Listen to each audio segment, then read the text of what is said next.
Welcome to Tenor Tech, where I solve the problems you didn't even know you had. You start by opening Settings with Windows plus I. This jumps you straight into System Controls. Once Settings is open, click Accounts on the left because Password Options live there. Make sure you're signed into the correct Vivobook user account.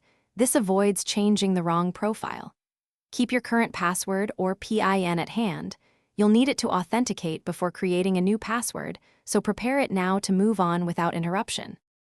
Now select Sign-in options under Accounts. This groups all ways to access Windows on one page. Choose Password and click Change to start the credential update. This ensures the system verifies you first. Enter your current password when prompted, because that confirms ownership. Then type your new password twice. Choose a mix of letters, numbers, and symbols for strength.